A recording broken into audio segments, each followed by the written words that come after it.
Inshuti bavandimwe mukurikiye radiyo umwirongi nongeye kubasuhuza mugira amahoro. Uyu munsi rero nari nje kubaganirira ku impuruza ndi gutabariza abanyarwanda n'abanyarwandakazi bari muri uyu mujyi wa Ruwa. Nari maze iminsi nitegereza ibintu bimwe na bimwe bitagenda neza muri uyu mujyi. Ubwo rero kubera amarira y'abantu bamwe na bamwe bangezagaho akababaro kabo. Uyu munsi nari nje kubaganirira ku mudamu bita Isabelle Kayirangwa.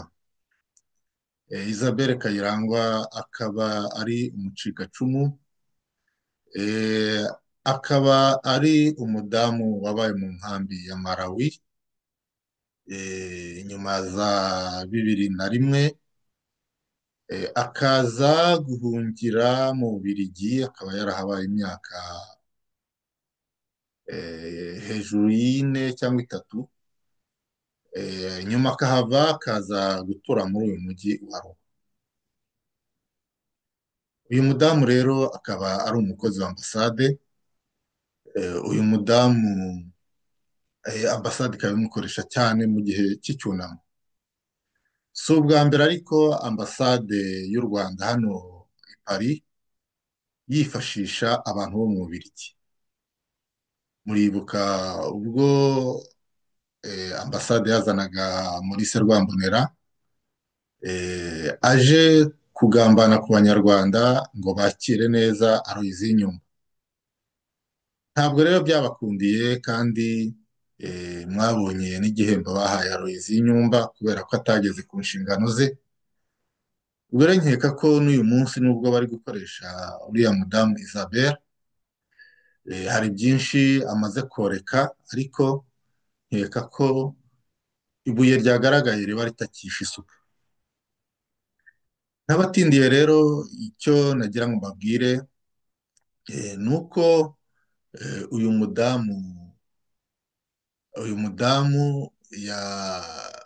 yabashije gucengera mu ishyaka RNC rya Kayumba Nyamwasa.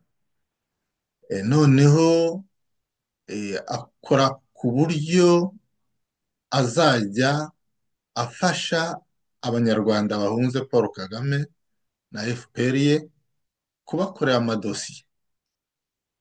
Abo banyarwanda bose bamuhaye amadosiye, byarangiye bose ejo bundi ku itariki 12 z'ukwa kane 2025 abahamagaye kujya mu cyunamo.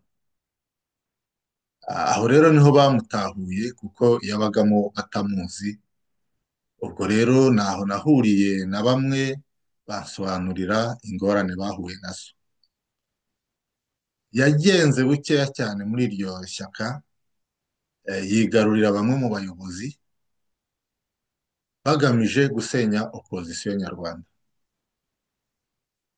Nyuma rero aho byagaragariye byateye ikibazo gikomeye cyane, ariko uyu munsi nkeka ko ambasade itazabona ko intego yayo batayigezeho. Muri urwo rwego rero mbishyira hano kuri radiyo kugira ngo kuri aba bantu batuye Ruwa bamenye uburyo bihenda ubwenge bakavuga bati hariya hari umuntu uzadufasha, aba n'aba reka two kubegera. Ibyo ari byo byose uyu munsi ndumva hari abantu bamaze kubona isomo, cyane cyane mu kwegera abantu batazi. Abo bantu rero bo muri RNC bakorewe amadosiye. Uyu mudamu Isabelle yagiye abaherekeza ahantu hose ku buryo n'abavoka bamugiraga confiance, bakamuha n'amadosiye y'abo bantu, ku buryo byose byarangiye ba nyir'ubwite bahuye n'ibibazo, kubera ko bahise babona uburyo ambasade imukoresha ahantu hose mu Bufaransa muri iki gihe cy'icyunamo. Ubwo rero kuva babitahura abenshi bahise bahagarika gukorana na Isabel. Bamwe mu bayobozi nabo byateye ikibazo, bamwe batangira gusezera. Ubwo rero tukaba tuvuga tuti ibintu twagiye tubabwira biri kugenda bigaragara. Twagiye tubabwira ko hari abayobozi bakorana na FPR mu ibanga, none abo bayobozi baragaragaye. Abo banyarwanda bashyashya ibyo ari byo byose bibahaye isomo, kandi n'abandi bakihunga bakiza hano mu Bufaransa, turagira ngo tubabwire ko bagomba kwitondera abantu abo ari bo bose biyita ngo ni abanyamategeko. Hari abanyamategeko bakorana n'iyi ambasade ku buryo amadosiye yabo aruhukira muri ambasade. Hano rero muri uyu mujyi wa Ruwa, uyu mudamu Isabel afite abantu bagenda bamushakira abo bayoboke, ku buryo bacunga umuntu wese uvuye i Kigali uje hano, bagahita bamukonegita, bagahita bamushyikiriza Isabel. Bakora uko bashoboye bakamenya umuntu mushyashya winjiye muri uyu mujyi. Aha rero ndasabira abantu bahuye n'uwo mugore kwihangana.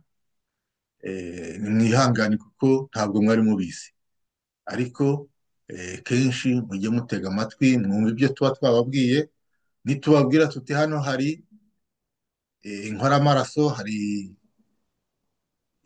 intore zitadushakira amahoro, mujye mumenya ko atari twe twahunze kera, namwe muhunze nonaha barabashaka.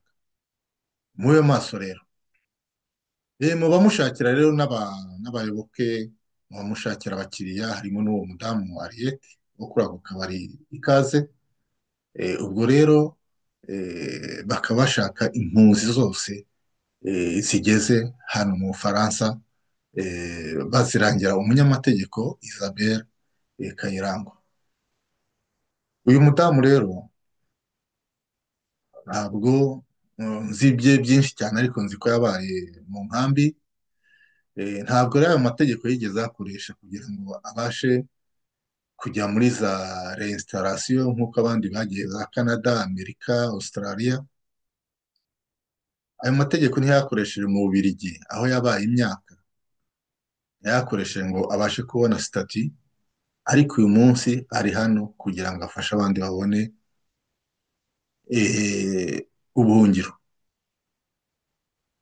Ubwo rero ndagira ngo mbabwire ko icyo ari ikinyoma, ahubwo ko ari umutego FPR yateze hano muri Ruwa kugira ngo ifate abo bantu bahunze akandoyi ka FPR, abo bantu bahunze ubwicanyi, abo bantu bahunze ubukene.